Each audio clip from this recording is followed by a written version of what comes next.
Very good afternoon my dear friends. ये बात उन दिनों की है 1994, जब मैंने क्लास 12th पास किया। कुछ दोस्त तो बहुत सुपर ब्रिलियंट थे। एक दोस्त तो ऐसा था, तरुण मेहता, जिसका एनडीए, बीटेक, एम्स, इन सब में सिलेक्शन हुआ। अब आप कहेंगे दोनों में कैसे हो सकता है, इंजीनियरिंग एंड मेडिकल। हमने हिंदी ड्रॉप कर दी थी, मैथ्स एंड बायो दोनों ली थी क्लास 12th में। देखा देखी सभी ने ऐसा ही किया था। अगर मैं तरुण मेहता की बात करता हूँ, वो खेलने में भी बहुत ज़बरदस्त था, बातें करने में भी बहुत ज़बरदस्त था। लेकिन मैं वापस आता हूँ क्योंकि ये स्टोरी किसी और डायरेक्शन में चल रही है। अब बचे हम लोग जो पढ़ने वाले थे, बहुत ज़्यादा पढ़ने वाले, इंटेलिजेंट नहीं, इंटेलिजेंस से थोड़े नीचे जो लोग मानते, क्योंकि फर्स्ट अटेम्प्ट में अगर सिलेक्शन नहीं होता तो लोग ऐसा ही मानते हैं, जबकि हम वास्तव में ब्रिलियंट थे लेकिन फर्स्ट अटेम्प्ट में नहीं हो पाए सेलेक्ट। अब हमारे पेरेंट्स के पास इतना पैसा भी नहीं, आर्मी पर्सन्स, कि वो डोनेशन से कहीं पढ़ा पाए। हमें आज भी याद है 3 बच्चे जो बिल्कुल नहीं पढ़ते थे, इवन पास नहीं हो पा रहे थे, जैसे तैसे पास हुए। उनके पेरेंट्स ने उनको मेडिकल करने रशिया भेज दिया। हमें नहीं पता उसमें कितना पैसा लगता था, बट हमें लगा कि कोई बड़ी बात है, कोई पता नहीं कैसे। अब पता चलता है medical college, private medical college में अब्रॉड एमबीबीएस करने भेज दिया। और कुछ के पेरेंट्स के पास पैसा था, उन्होंने बेंगलोर बीटेक करने भेज दिया। अब हमें कुछ भी नहीं समझ में आ रहा था मेहनत क्या होती है, कैसे क्या करना है। मैं सिर्फ एक बात, मैं अपनी बात कहूँ कि दूसरे की बात कैसे आप बता सकते हो। मेरे दिल में बस एक ही बात का सोच रही थी कि यार, क्यों गरीब घर में पैदा हुआ, मेरे पेरेंट्स इतने गरीब क्यों हैं। उस दिन पहली बार सच बताऊं, ज़िंदगी में फर्स्ट टाइम एहसास हुआ कि गरीबी क्या चीज़ होती है, गरीब होना क्या होता है। ऐसा लग रहा था कि बस पापा पे ही, मतलब पेरेंट्स पे ही गुस्सा आ रहा था कि गरीब क्यों हो आप भी रिच क्यों नहीं हो। किसी से अपनी भावनाएं ना शेयर कर सकते थे, ना कुछ कर सकते थे, लेकिन दिल ही दिल, मतलब आग सी लगी हुई थी कि क्यों हम गरीब हैं। कुछ नहीं, गरीब इंसान जो करता है, हमने भी वही किया। बीएससी में, बीएससी में भी ऐसे एडमिशन नहीं होता था, उसके लिए एंट्रेंस देना होता था। खैर, हो गया बीएससी में, हम सभी का हो गया बीएससी में, और हम बीएससी करने लगे। कहते हैं ना, जिसको मेहनत करने की आदत हो जाती है, उसके मुकद्दर में सक्सेस कोई मिटा नहीं सकता। देरी जरूर हो सकती है लेकिन कामयाबी शानदार मिलती है। जैसे कभी एक्टिवेशन एनर्जी हाई होती है, हर शानदार मंजिल का रास्ता कठिन होता है। उस समय हमें नहीं पता था ये सारी बातें कि शानदार मंजिल का रास्ता कठिन होता है। ये सारी बातें तो अब बता रहा हूँ, 22 साल तो पढ़ाते होते हो गया, राइट।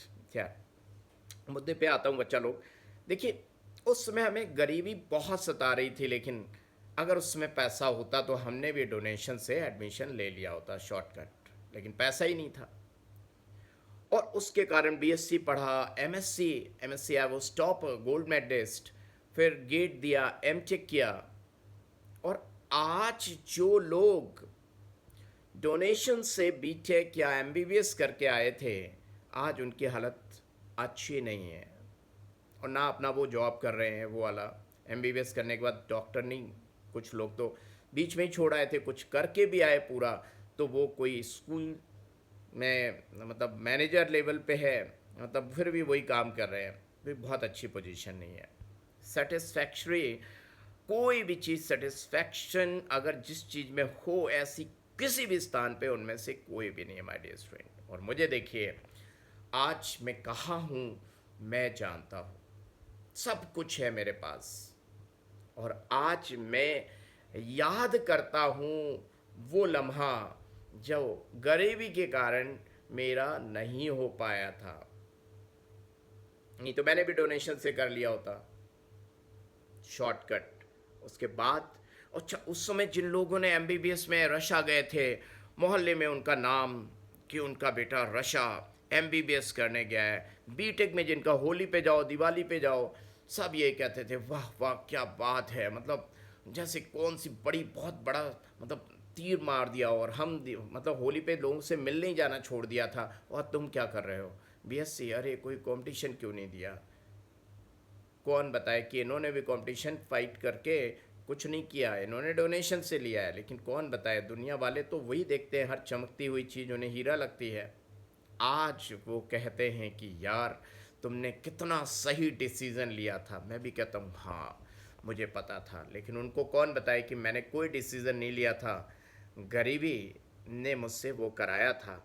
लेकिन आज मैं अपना एक्सपीरियंस एटलीस्ट आपके साथ तो शेयर कर सकता हूँ कि आप अपने पेरेंट्स की ज़मीन जायदाद बिचवाएं, या पैसा है तो उसके थ्रू जाएं, मत जाइए।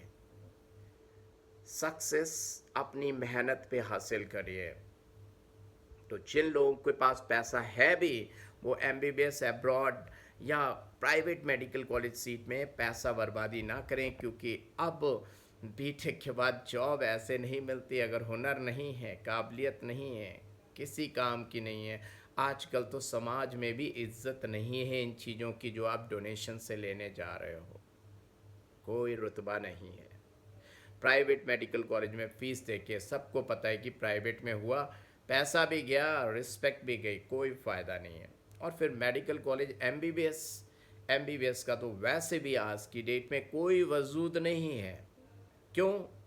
क्योंकि एमबीबीएस एक सिक्योर्ड कोचिंग है, पीजी का रास्ता, पीजी का रास्ता दिखाता है, चाहे वो गवर्नमेंट सीट से करे चाहे प्राइवेट सीट से करे, तो उसके बाद आपको पीजी तो देना ही होगा, और जिसकी मेहनत की आदत नहीं पड़ी है सक्सेस कभी मिल नहीं सकती, कोई बेनिफिट नहीं होने वाला। तो मेहनत की आदत अगर पड़ गई है तो आपका मुकद्दर, आपकी सक्सेस, आपके गोल तक पहुंचने से आपको कोई भी रोक नहीं सकता। All the best. मैंने अपना एक्सपीरियंस आपके साथ शेयर किया, कैसा लगा, और सच्ची घटना है। जनरली मैं शेयर नहीं करता, लेकिन मैं जान रहा हूँ नीट देने के बाद जिनके मार्क्स कम आ रहे हैं, लेकिन आप मेहनती हो, तो आपके लिए ये वीडियो है। मेरा एक्सपीरियंस अगर आपके काम आ सकता है तो मैं अपने आप को बहुत ही धन्य समझूंगा। So it's all from the internal core of my heart which I have share to you, all of you. All the best.